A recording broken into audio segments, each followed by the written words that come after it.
My name is Edward and this is Fast News of the Day. 1. Chinese ambassador questions sovereignty of independent countries established after the fall of the Soviet Union.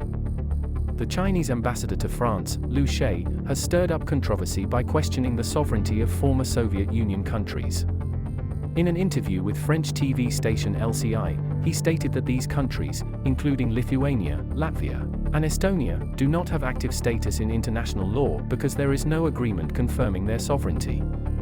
This statement has not gone unnoticed, with the foreign ministries of Lithuania, Latvia, and Estonia strongly criticizing Liu's remarks. The Lithuanian Foreign Ministry has cited this as an example of why the Baltic states do not trust China in peace negotiations regarding Ukraine. Meanwhile, the Latvian Foreign Ministry has deemed Liu's comments as entirely unacceptable, and expects an explanation and complete withdrawal from China. The Estonian Foreign Ministry has called on the Chinese diplomat in their country and condemned She's stance, considering it incomprehensible. In response to Liu's remarks, the Ukrainian ambassador to France stated that Liu has geography problems, and his words contradict China's official stance. Même ces pays ex-Union soviétique, ils n'ont pas le statut, effectif dans le droit international parce qu'il n'y a pas d'accord. 2. France partially refuses to help Ukraine. France has refused Ukraine access to digital maps of Belarus, which allow aircraft and drones to conduct missions at very low altitudes, during the night and in low visibility.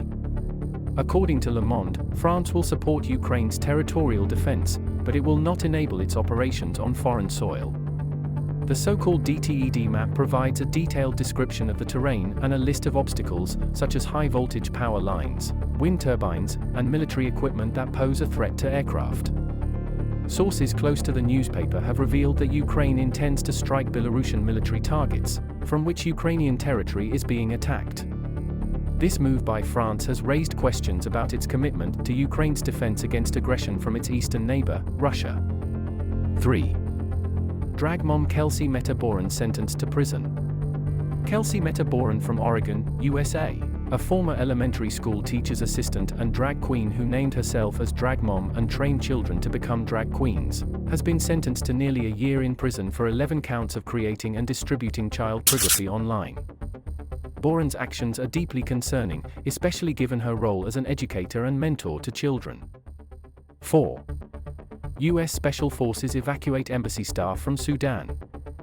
In response to the ongoing civil war in Sudan, the United States has deployed over 100 Navy SEALs to evacuate embassy staff overnight. The operation involved the use of V-22 Osprey aircraft and was able to successfully extract over 70 embassy workers.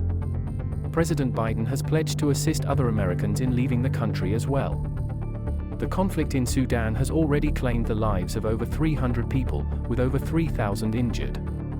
The EU ambassador was also attacked, and an American diplomatic convoy was fired upon.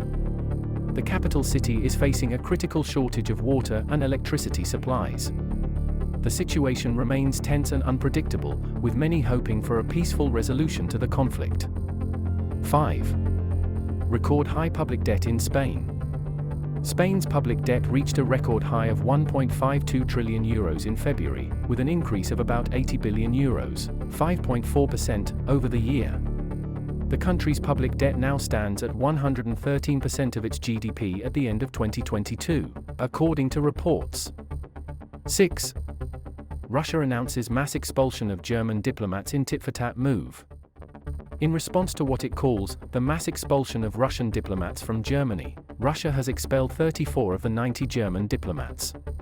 The German Foreign Ministry denies Russia's claims that Berlin had expelled an equal number of Russian diplomats. The ministry stated that it had reduced the number of Russian intelligence agents present in the country, and that a Russian military aircraft was allowed to pick up the expelled diplomats. The tensions between Russia and Germany continue to escalate. 7. Power prices in the Netherlands turn negative. In a surprising turn of events, the price of electricity in Amsterdam dropped to -€740 per megawatt-hour on Friday between 1 and 2 p.m. in Amsterdam's Apex Spot SE exchange, meaning that consumers were paid to use it. This was due to favorable weather conditions and wind turbines generating more energy than the demand required.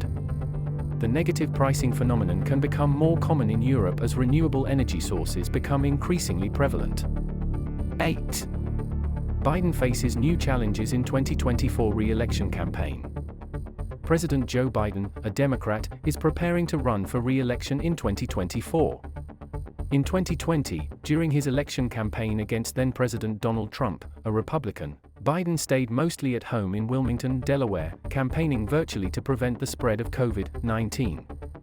This time around, he will be traveling to campaign events, including traditional stops at diners, factories, and union halls. Republicans will be watching for signs that age has made Biden less fit for the campaign trail or the White House. Biden is 80, and Trump, the early frontrunner for the Republican nomination, is 76. Biden's team will be trying to highlight his accomplishments in office, while Republicans will focus on his handling of the economy. It's the threshold of democracy and liberty. With it, anything's possible. Without it, without that right, nothing is possible. 9. The brain's ability to generate new neurons. Did you know that our brains have the ability to generate new neurons, a process called neurogenesis? It was once believed that the adult human brain couldn't generate new neurons, but studies have shown that the brain can create new nerve cells in the hippocampus, the area of the brain responsible for memory and learning. In fact, some studies suggest that regular physical activity can stimulate neurogenesis, which may have a positive impact on the brain's ability to learn and remember information. Extra. To conclude, I would like you to see fire waves, which are sound waves in flames.